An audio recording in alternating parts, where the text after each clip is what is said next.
موضوع اخراج کارگران ایرانی از معدن طلای ورزقان آذربایجان شرقی که در اختیار چینی هاست هفته گذشته سر و صدای زیادی به پا کرد و کار به دخالت فرمانداری این شهرستان کشید. موضوع هم این بود که پیمانکار چینی حقوق کارگران ایرانی رو کامل پرداخت نمی‌کنه و کارگران معترض هم اخراج شده بودن و حتی چینی ها اجازه ورود کارگران بومی رو هم به این معدن طلا نمیدن. تعداد این کارگران تا 60 نفر گزارش شده که بین 8 تا 10 سال هم سابقه کار دارن و نسبت به عقب افتادن حق و حقوقشون معترضن.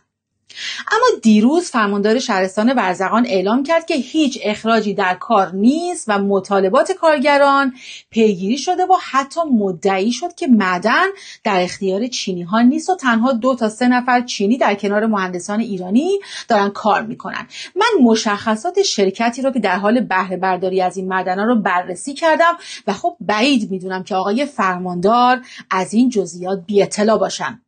مدیر عامل شرکت زرکاوان ارسباران به عنوان بهره بردار این معدن فردی به نام باو هواکونگ با ملیت چینی که همه اسناد شرکت فقط با امضای شخص ایشون و مهر شرکت معتبره و لزوم امضای هیچ شخص ایرانی در چک و سفته و قراردادهای شرکت قید نشده و شخصی به نام کینگ مینگ وانگ رئیس هیئت مدیره است و جون هواوو و بو هوا کانگ هم همگی از اعضای هیئت مدیره هستند. رئیس پیشین هیئت مدیره تا 3 تا هیئت مدیره پیش از اون هم همگی ملیت‌های چینی دارن و از همه جالبتر این که این شرکت ارز دولتی هم به مبلغ قابل توجهی دریافت کرده، ارزی که برای سال آینده هم از دارو و هم از مواد غذایی ایرانی‌ها حذف شده. بیشتر از 10 ساله که مهمترین، بزرگترین و پربارترین معدن طلای ایران در ورزقان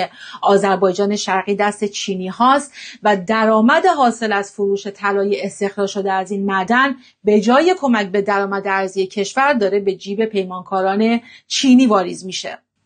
معدن طلای مزرعه شادی به خاطر ذخایر بالای طلا همواره مورد توجه سرمایه‌گذاران بوده، اما حالا که قیمت طلا در بازارهای جهانی هم بالا رفته، بهره برداری از این معدن سود هنگفتی را نصیب چینی‌ها کرده. این در حالیه که چینی‌ها تنها با پرداخت 15 میلیارد تومان اختیار این معدن رو در دست گرفتن، اونم بدون مزایده در یک فرآیند کاملا غیر شفاف. حتی پیمانکار چینی به تعهدات موجود در قراردادش هم پایبند نبوده و پرداخت نکردن حقوق کامل کارگران ایرانی و تخریب محیط زیست تنها بخش‌هایی از تخلف چینی‌ها در این معدنه. پیمانکاران چینی حتی از میزان طلایی که سالانه از این معدن دارن استخراج میکنن هم هیچ گونه گزارشی ارائه نمیکنن. تازه قرار بود که فعالیت این معدن حداقل به نفع مردم محلی باشه که حتی اینطور هم نشد و اعتراضات کارگران نشون دهنده این واقعیت